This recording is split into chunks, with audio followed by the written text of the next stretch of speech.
Os vários projetos para o Brasil do final do século XVIII até a independência é o tema da conversa entre os professores doutores Fábio Ferreira, da Universidade Federal Fluminense, e Jurandir Malerba, da Universidade Federal do Rio Grande do Sul.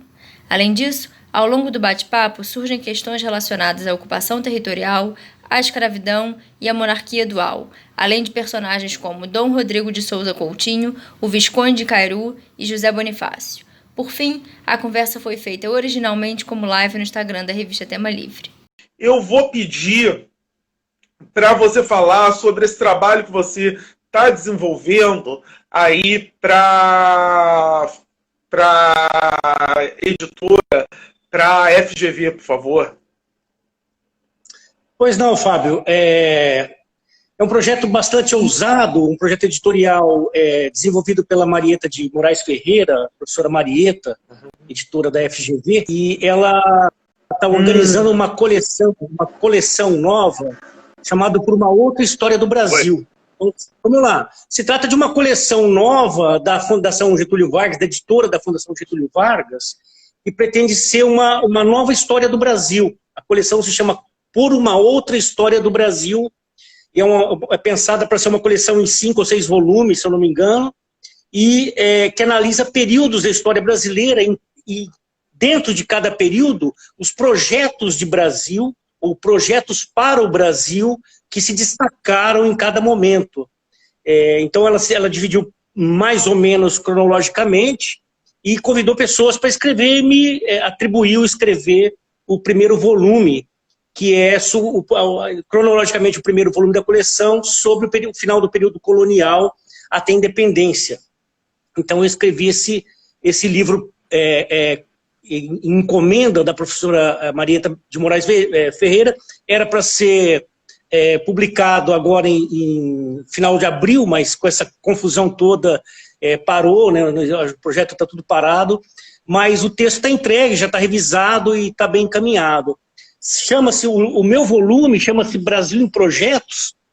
Eu meio que plagiei o Cairu e o Dom Rodrigo de Souza Coutinho, sob o título A História dos Sucessos Políticos e Planos de Melhoramento do Reino, pega desde a ilustração portuguesa até a independência do Brasil, mais ou menos ali entre Pombal, as reformas pombalinas e a independência. Então, quais as ideias, os planos de Brasil que estão colocados nesse período?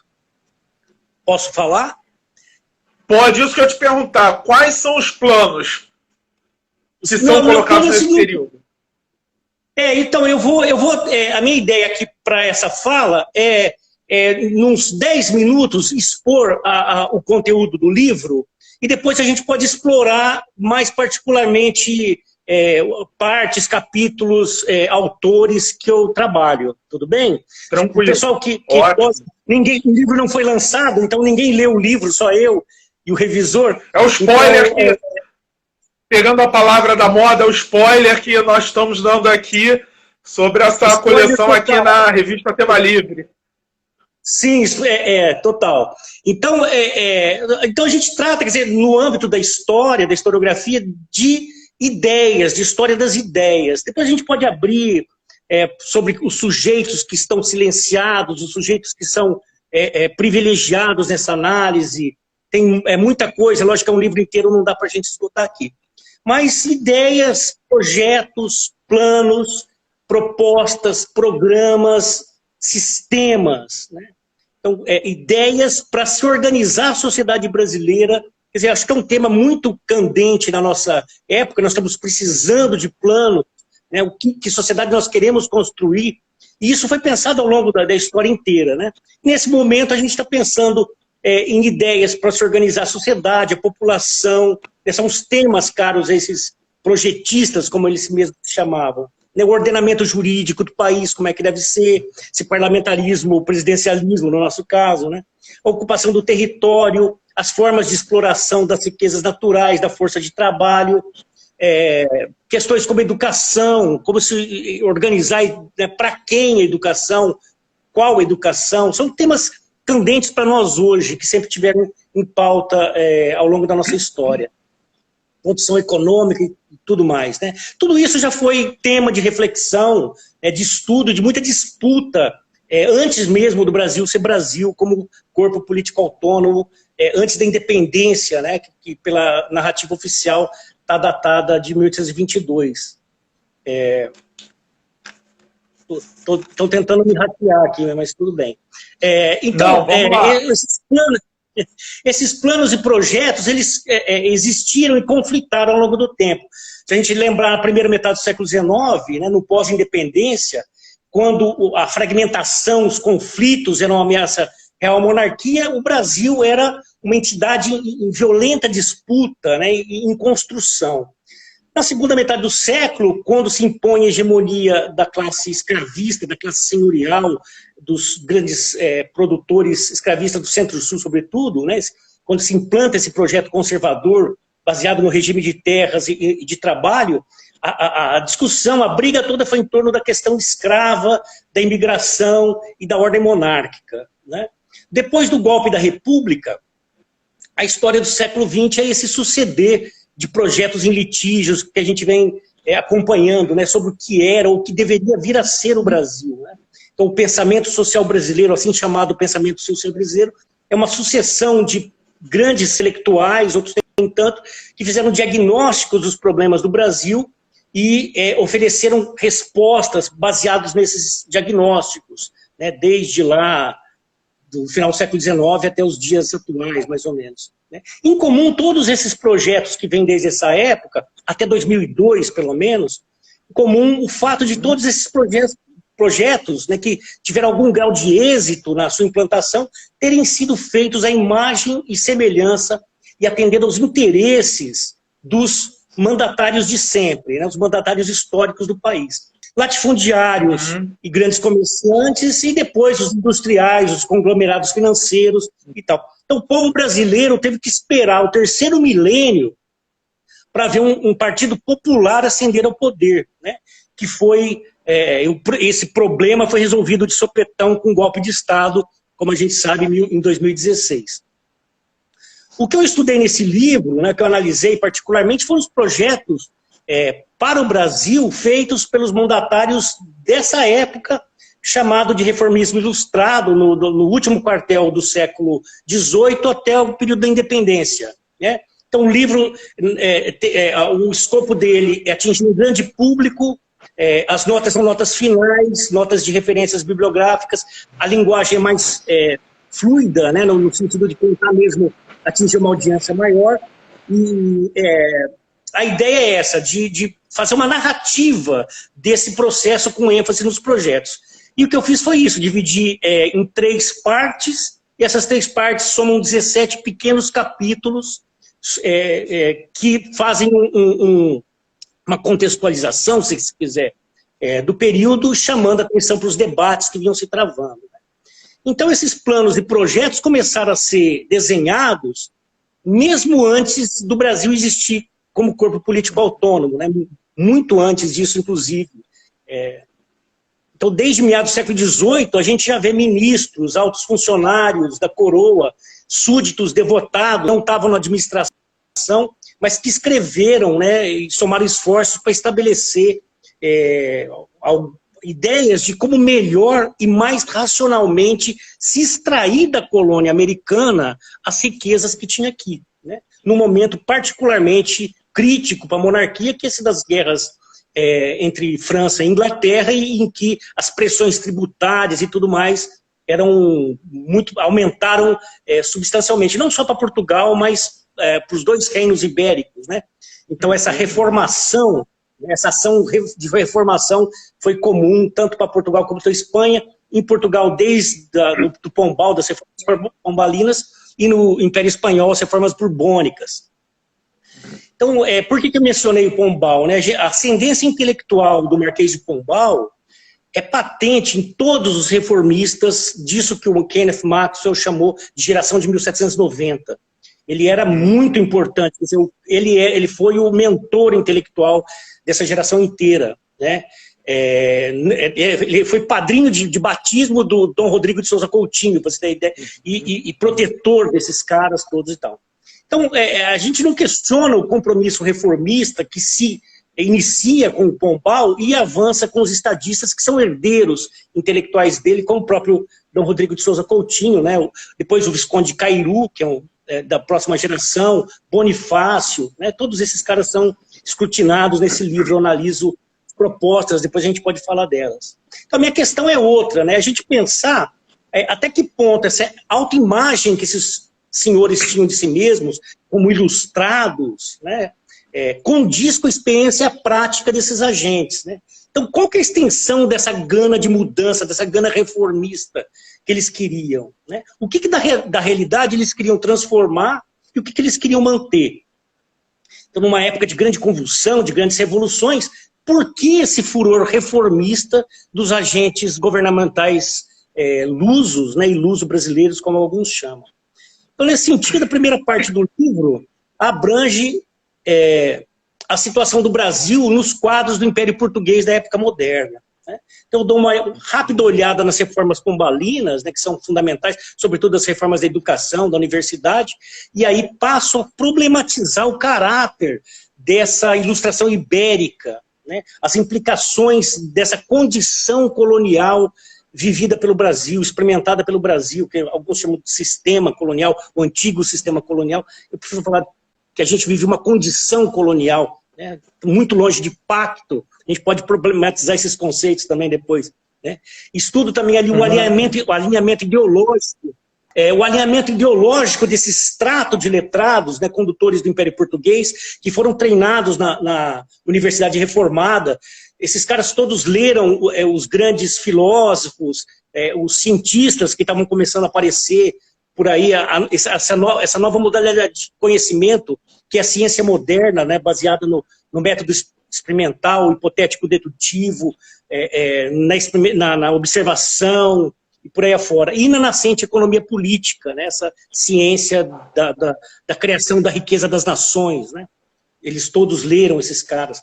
Então essa primeira parte termina, quer dizer, eu faço esse esboço do quadro cultural que eles estão inseridos, e termino analisando dois caras muito importantes, né, e debatidos, muito debatidos, dois desses reformadores do final do século XVIII e começo do século XIX, que são Dom Rodrigo de Souza Coutinho, né, já mencionei a importância dele, dos tops da administração imperial portuguesa, né, que depois, com a vida de Dom João, ele vem junto com a corte em 1808, morre aqui em 1812, né, como ministro importante do Brasil. E o outro que eu analiso é o bispo Azeredo Coutinho, Joaquim José de Azeredo Coutinho, que é um dos mais importantes representantes das classes, dos grandes plantadores coloniais, né? Muitos falam que ele, apesar de ser bispo, ser religioso e tal, ele era muito mais um plantador, né, um grande senhor de escravos, do que um pastor de almas, né? Ele tinha muito pouca questão da religião internalizada em si, né?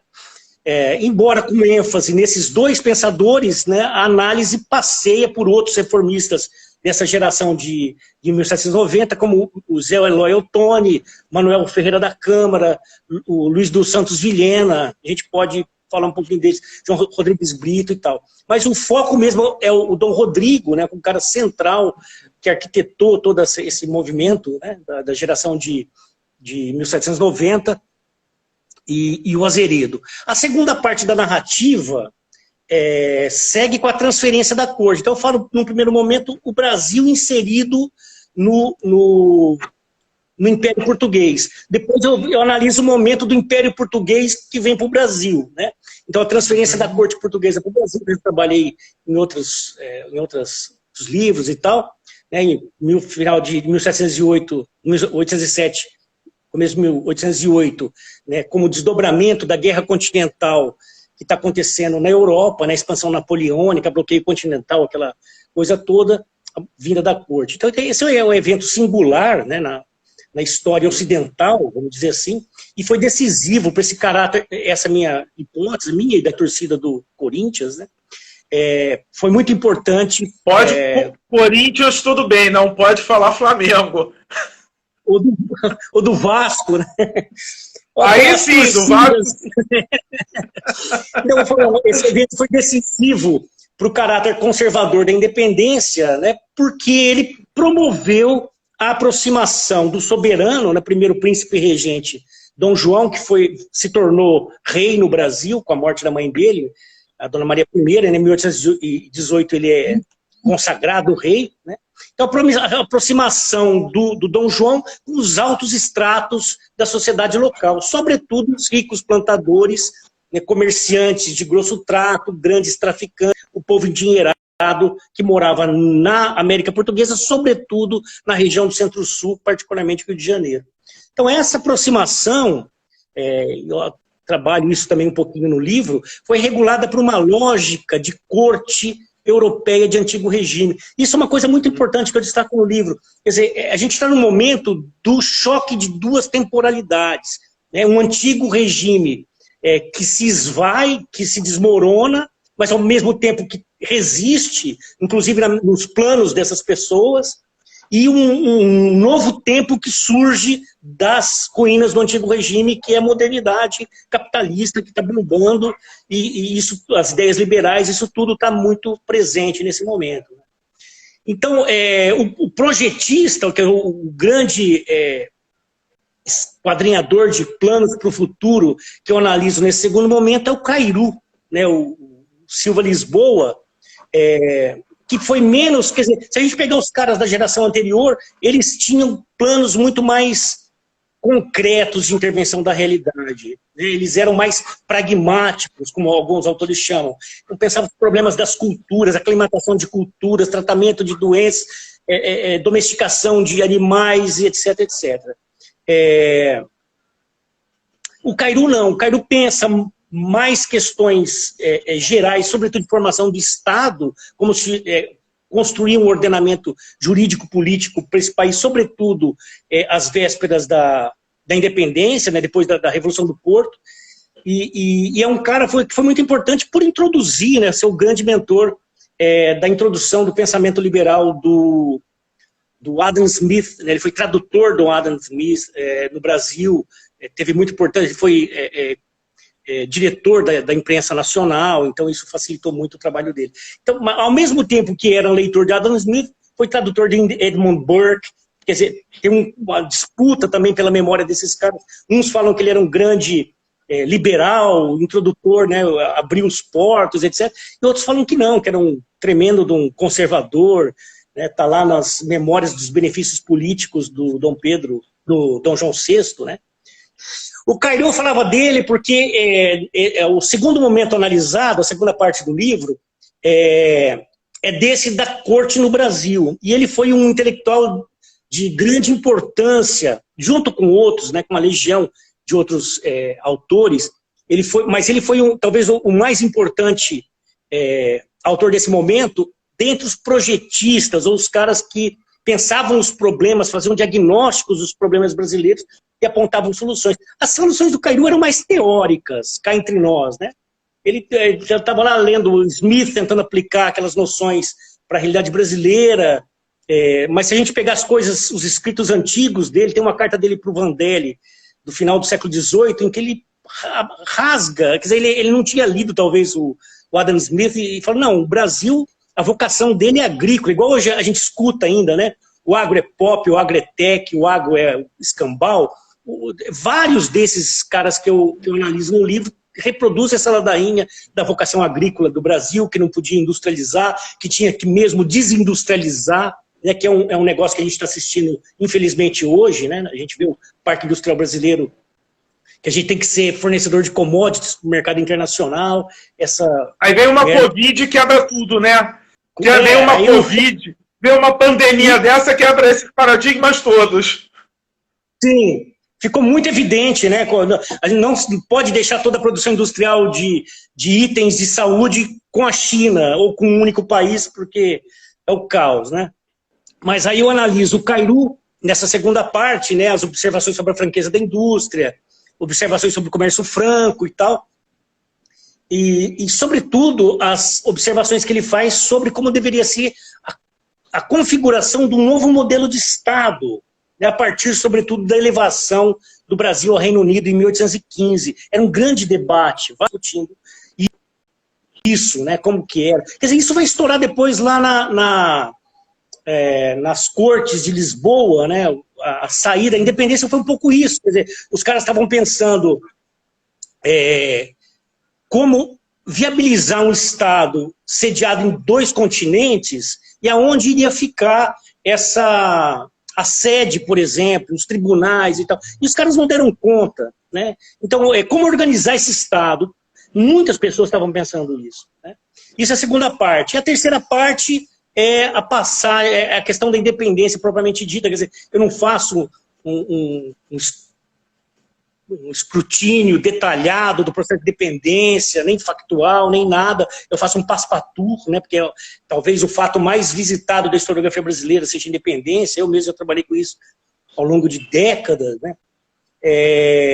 E muita gente importante, João Paulo Pimenta, a Vilma, um monte de gente, Istvan, o finado Istvan Janks, um monte de gente importante que trabalha ou trabalhou com isso nos últimos anos.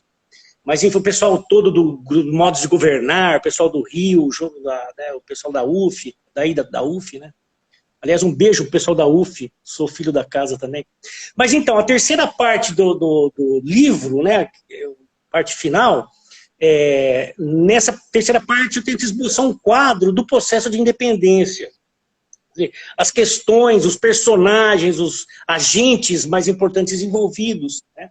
Como que foi o problema das Cortes Gerais Extraordinárias da nação portuguesa em Lisboa, depois da Revolução do Porto de 1820, né? Os embates que houve lá, travados, sangrentos, né? Sempre pensando que é para um público não especializado, então tentando detalhar meio factualmente também essa coisa. Então essa última parte, ela se encerra com a análise de um projetista, vamos dizer assim, em particular, de um formulador de quimeras, como eu chamo, né, que é o Zé Bonifácio de Andrade Silva. É um cara que todo mundo fala assim, o patriarca da dependência, e aquela coisa e tal. E o Bonifácio mesmo, ele fala assim, olha, eu sou um português casto, castiço. Ou seja, ele se dizia, eu sou um português puro, sem máculas. Eu sou português e ponto, né? E português de 4 costados. Ele se orgulhava disso, bem daquele, dentro do conceito de império luso-brasileiro que o Dom Rodrigo Souza Coutinho elaborava, né, de todos os portugueses que vivem em todas as partes do globo, né? O globo hoje que é plano, mas tudo bem, se sintam só portugueses e nada mais que isso. Então ele se sentia, ele era um português e foi português não só por causa disso, mas os pais dele estavam envolvidos na administração imperial, né, aqui no Brasil, eram funcionários da coroa, e ele com 20 anos de idade foi estudar em Coimbra e passou 37 anos, 30 e tantos anos, não me lembro quanto, estudando, viajando pela Europa a serviço da coroa, né, estudando as minas e tal, junto com 2 colegas, e depois voltou e trabalhou como, além de lente na Universidade de Coimbra, trabalhou como funcionário da administração portuguesa, né? Então, todos os planos, lá atrás o Bonifácio já falava sobre inclusão dos índios na civilização, por meio do processo de evangelização, como a gente está vendo acontecer hoje ainda na Amazonas, né? Então, só que ele tinha essa ideia, não, temos que incluir os índios, mas e pensava assim, como a inserção dos negros no Brasil, né, na população brasileira, essas pautas, né, dos negros, dos africanos, como inserir os africanos na sociedade brasileira, né, e a questão dos índios por meio da evangelização, isso tudo já eram pautas que o Bonifácio tinha, mas para a regeneração do reino português. Muito antes dele pensar em independência, isso não passava na cabeça dele, era português. Então, essas pautas, ele sempre pensou essas questões, né? E aí, depois da independência, em 23, tem as famosas representações que ele manda para a Assembleia Constituinte Brasileira, né?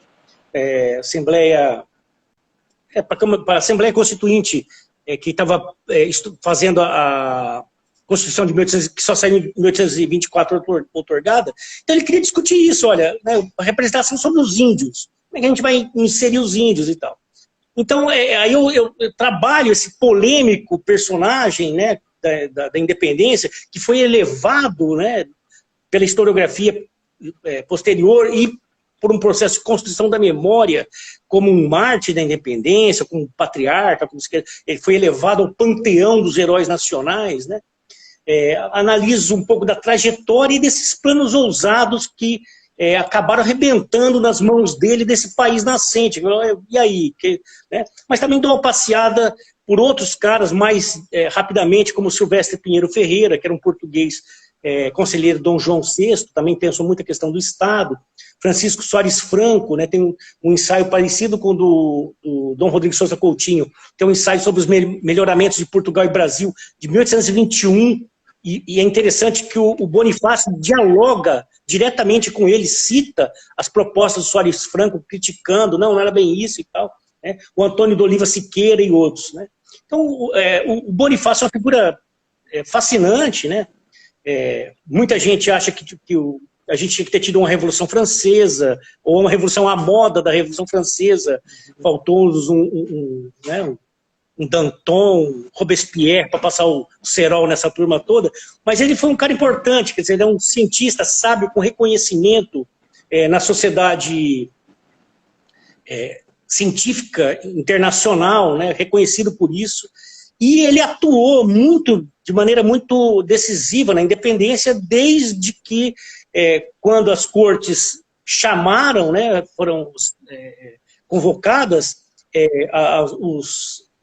as províncias brasileiras, né, passaram a se chamar assim, com as cortes, tiveram que mandar deputados que as representassem. Quer dizer, não eram deputados do Brasil, eram deputados de cada uma dessas regiões, né, de Pernambuco, do Rio Grande do Sul, Minas não mandou, mas da Bahia, assim por diante. E o Bonifácio escreveu um libreto, né, um conjunto de indicações para os deputados paulistas, chamado Lembranças e Apontamentos, né, que deveria conduzir o debate desses deputados, que foi muito importante, e ali já está escancarada essa questão da incorporação dos índios, a civilização por meio da evangelização, a questão da abolição sempre lenta, segura e gradual, né? Então quer dizer, ele nunca falou contra a escravidão, ele era contra, como outros, o Vilhena, por exemplo, era contra os modos excessivamente violentos com que alguns senhores tratavam os escravos, mas ele nunca falou em abolição imediata da escravidão, não estava na pauta dele, mas o Bonifácio, eu termino fazendo uma análise dele nesse capítulo, né? E, bom, esse porquê, né? Concluindo, fechando agora para depois a gente conversar, eu gostaria só de destacar um aspecto que me parece central no livro, que é a constituição de uma classe, sem medo de ser feliz, uma classe social, né, dominante, uma classe local, escravidão. Então estou falando um pouco aqui como o Ilmar já tinha falado antes, Ilmar Roloff de Matos, do Tempo de Saquarema, né, e outros autores e tal. Então, o que aconteceu? Esses portugueses nascidos no Brasil, né, na colônia portuguesa, na América portuguesa, como Cairu, o irmão dele, Baltazar da Silva Lisboa, Bonifácio, Azeredo Coutinho, Manuel Ferreira da Câmara, Ottoni e tantos outros, que alguns chamam de luso-brasileiros, não são luso-brasileiros, são portugueses nascidos no Brasil. Né? Então esses caras, no trato cotidiano dos interesses do Estado português, foram plantando e colhendo interesses próprios, particulares, né? Como grandes proprietários rurais, como exportadores de commodities, traficantes de escravos, comerciantes. Né?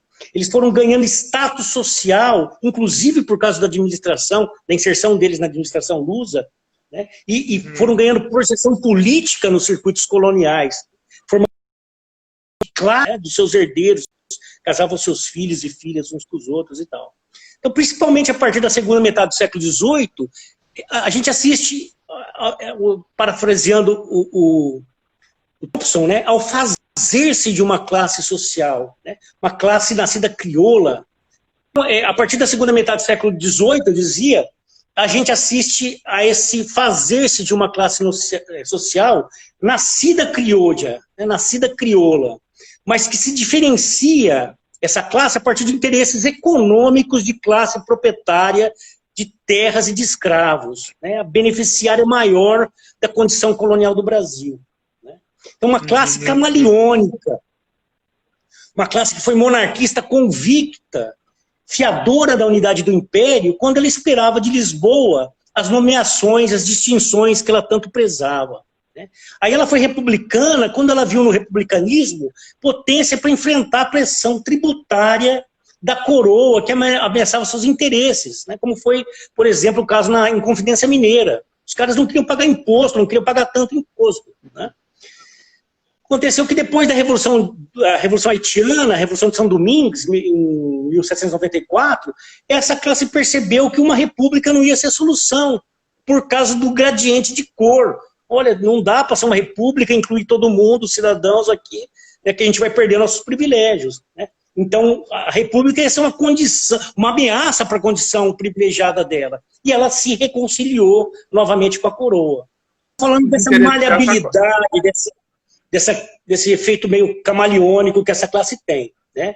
Então, o que aconteceu foi isso, quer dizer, nos anos da independência, ela se aderiu de novo ao compromisso monárquico, negócios comerciais que ela tinha na Europa, né? Uma aliada fundamental também contra os inimigos internos, sobretudo os chamados inimigos domésticos. Né?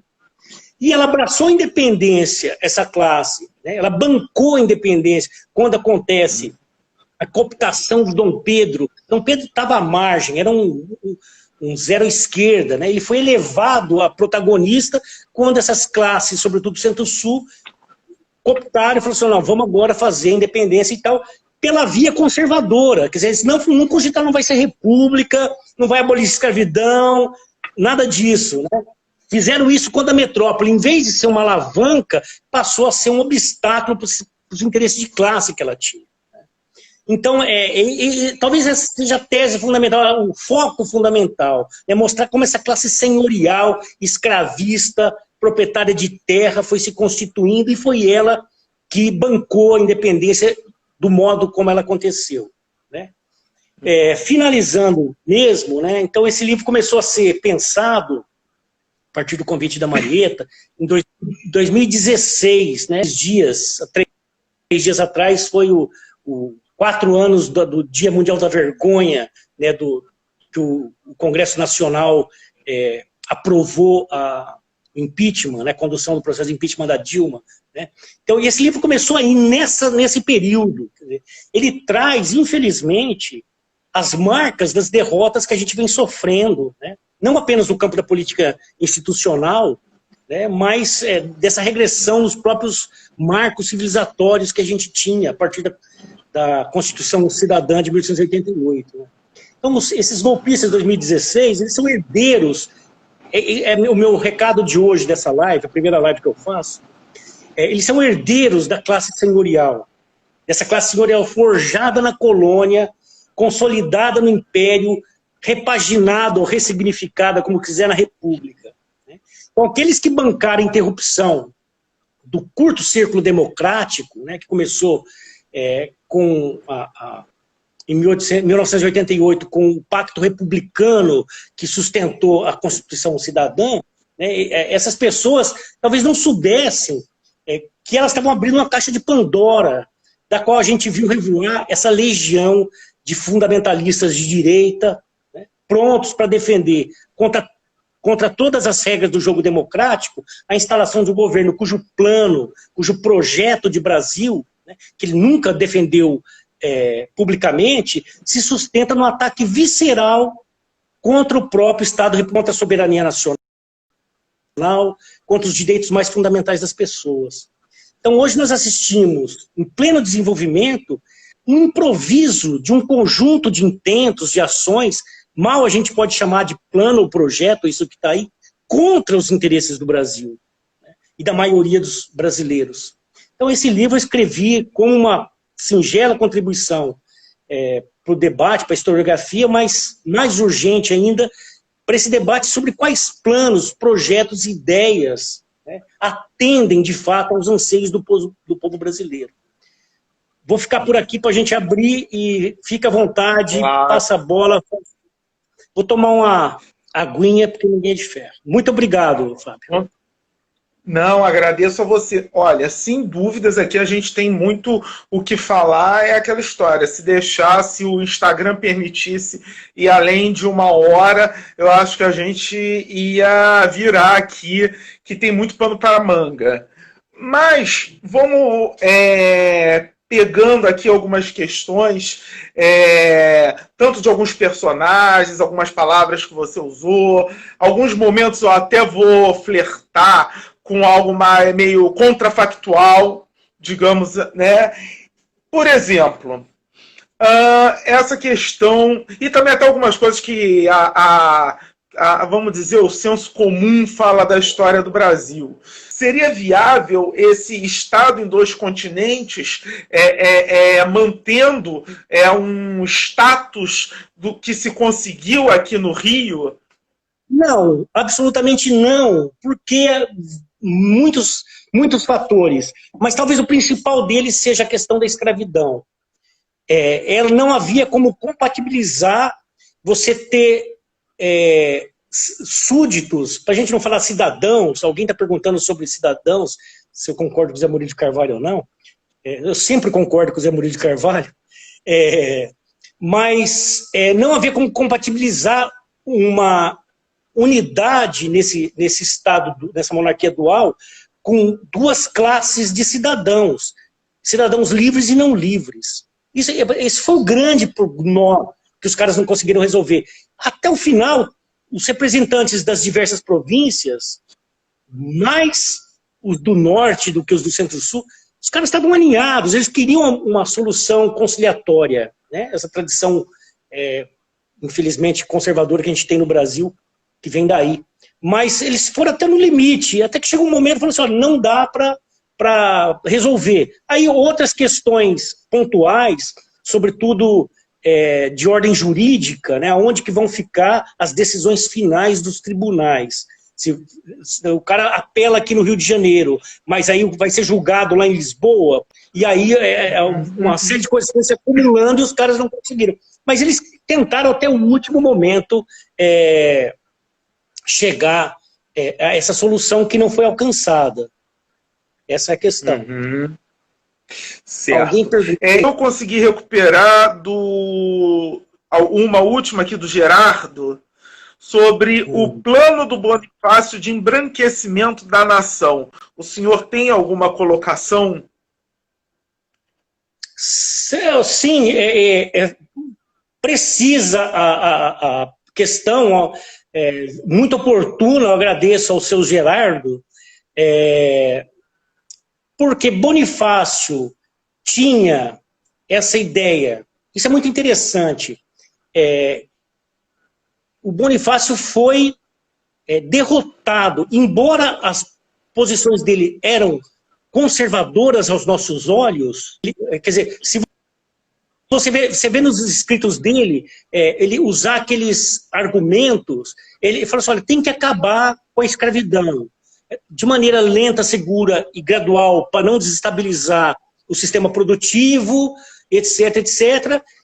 E aí os preconceitos raciais que ele emite, que certamente nem se dava conta, são gritantes, né? Ele fala assim, olha, a gente não pode tolerar esses argumentos que são reproduzidos pelos escravistas na segunda metade do século XIX, no debate do abolicionismo. A gente não pode tolerar mais a presença do negro nas nossas casas, no ambiente doméstico, porque eles corrompem a sociedade. Então não era porque ele era um cara bonzinho, filantrópico e humanista.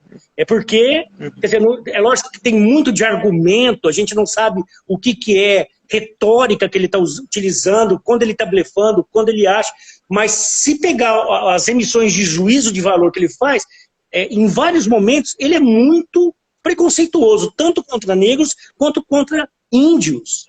Ele achava, os índios talvez menos ainda, porque ele achava que eram tábulas rasas, né? Eram serafins, pios seráficos caídos na terra, que você poderia, por meio da evangelização, trazer para a convivência e tal. E os negros não, os negros eram almas perdidas, vamos dizer assim. Então ele era muito preconceituoso, quer dizer, o plano da nação dele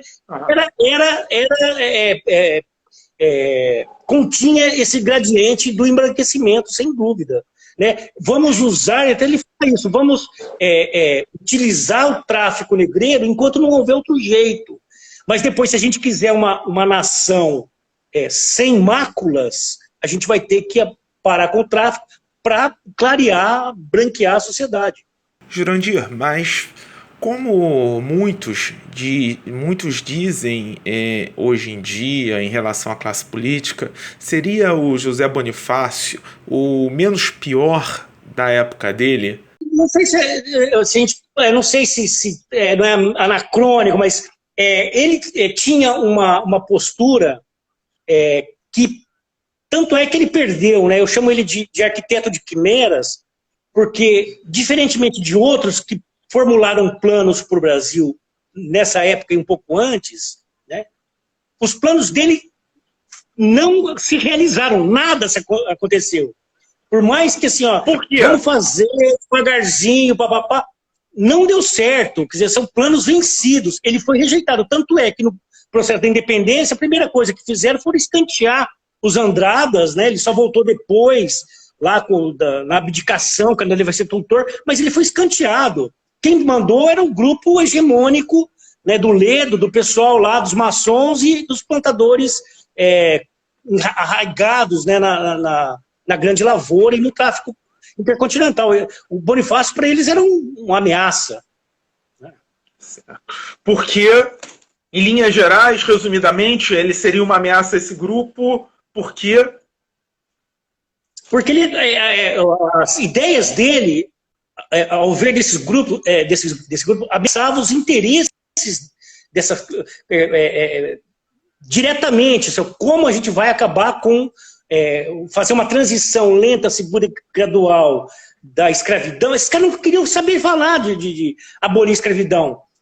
Se a gente pegar os estudos do Marquese nesse período, o café está começando a bombar no Vale do Paraíba, e apesar das negociações com a Inglaterra, né, as cifras de entrada de escravos nessa época batem todos os recordes. 40 mil escravizados chegando por ano no Brasil, né? Então esses caras, a base do prestígio, do poder político e da riqueza econômica dessa classe estava na posse da terra e na escravidão. Então nada que pudesse ameaçar nem de longe os interesses dessa classe, eles toleravam, né? Isso vai... E você falou da Inglaterra. Não, isso... Você falou da Inglaterra. Qual o papel da Inglaterra nesse processo de independência? A gente escuta muito, principalmente quando está lá, né, a escola tal, deixou de ser colônia portuguesa para ser uma colônia da Inglaterra. E aí, como é que o papel da Inglaterra e esse tipo de afirmação? Não, teve um papel muito importante do ponto de vista das relações internacionais, da geopolítica, né? Quer dizer, o Dom João, quando estava lá, acossado pelas duas potências, né? Quer dizer, Portugal ficou depauperado financeiramente por assinar sucessivos acordos de paz, que significava comprar homens de outros estados com propinas, né? Hora da Inglaterra, hora da França. Quer dizer, Portugal estava no fio da navalha. Então os caras ameaçavam, olha, se você não se aderir a nós, o Napoleão falava, nós vamos invadir Lisboa. A Inglaterra, os ingleses, falaram assim, olha, se você aderir a Napoleão, nós vamos tomar o Brasil. Que era a vaca de divinas tetas, né? Que era o grande prodígio, a grande joia do escrínio, né? Como o Oliveira Lima falou, no Brasil era a riqueza, emanava das importações e exportações portuguesas nesse período, 85% vinha do Brasil. O resto era o resto. Toda a África, toda a Oceania, toda a Índia, 85% era do Brasil. né?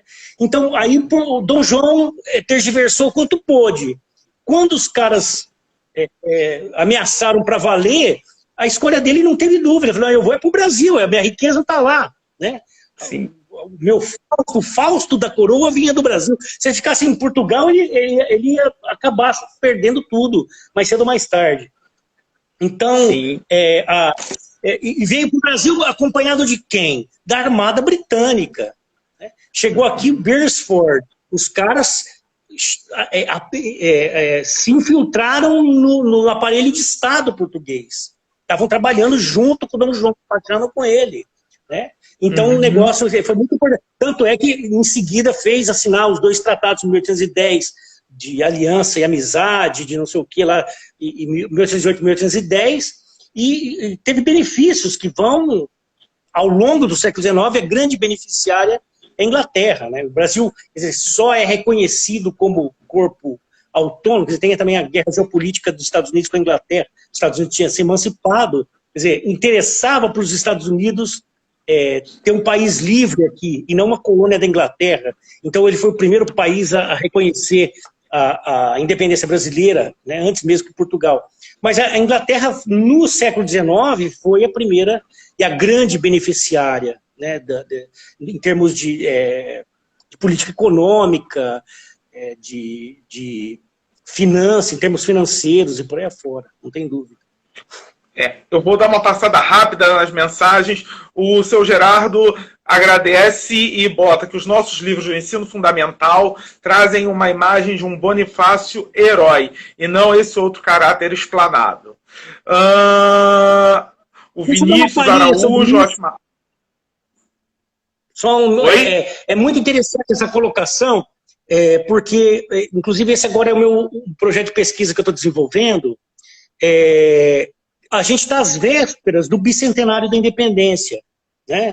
2022, então já vem crescendo um volume excepcional de livros, biografias, livros sobre o período, e isso, se não fosse pelo corona, eu acho que já estava bombando esse ano, isso vai explodir a partir do ano que vem, com certeza. E a gente vai assistir, como foi no centenário da independência, 100 anos atrás, vai ter um volume muito grande de produção, hoje, em todas as linguagens, né? Isso, a questão da história pública está colocada de maneira muito importante, e esse trabalho que você faz, e outras pessoas, o Paulo César, o Bruno, né? E um monte de gente importante, é central, porque, diferentemente de 100 anos atrás, a gente não tem só o livro, né? A gente tem outras linguagens. Mas então vai aparecer muita coisa boa, né? Em termos até de fazer circular o conhecimento sobre o período, que na verdade os brasileiros leem muito pouco, sabem muito pouco, e a gente tem essa cultura, até uma cultura política formada pelo WhatsApp, que a gente sabe qual que é o ônus disso, né? Mas também vai vir muita merda no meio, então a gente tem que ficar atento, né, saber onde buscar fonte, onde se informar, para não... Essa questão dos heróis, eu acho que vai ser uma coisa que vai voltar com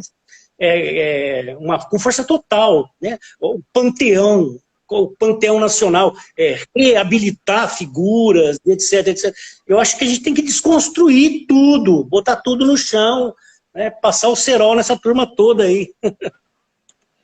Até pegando um gancho, essa pergunta. Não, tranquilo. Veio uma pergunta aqui, né, resumidamente, tem muito a ver com essa questão da independência. Qual o significado da palavra independência à época? E junto, o Brasil ficou independente de Portugal ou rompeu com Portugal, já que era Reino Unido? É uma questão de nomenclatura muito importante. Eu não saberia dizer como que os caras... Teria que fazer um estudo a la Koselleck para ver como que esses caras se denominaram esse processo, né? Portugal, por exemplo, não fala em... A historiografia portuguesa, de Portugal mesmo, não fala em independência, né? Eles falam das revoluções liberais, etc. E como que o liberalismo chegou em Portugal. As cortes marcam o início do liberalismo em Portugal. E aí o Brasil meio que se dilui, vai para a sombra e tudo bem, né? Mas seria uma pesquisa interessante de fazer. Eu não tenho resposta para isso e agradeço a pergunta de qualquer maneira. Desculpa decepcionar. E a Sabrina fala em uma independência comprada. Teve seu valor também, né? A gente sabe que o Dom João esvaziou os cofres antes de voltar para Lisboa e assinou o contrato de independência, foi um contrato lavrado, né, de independência, custou 2 milhões de libras esterlinas, que era uma fortuna na época. Então, o Banco do Brasil começou a emitir notas, mas o fato é que o Brasil teve que pagar, sim, uma soma significativa, um montante significativo de dinheiro, né, para poder ter o reconhecimento das nações, do Concerto das Nações da época, né?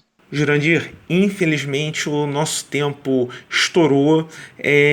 Foi um prazer conversar contigo e sucesso no lançamento do livro Brasil em Projetos. Um grande abraço, obrigado a você pelo seu tempo e obrigado ao público que está aqui, que está nos acompanhando. Um grande abraço a todos, tchau, tchau.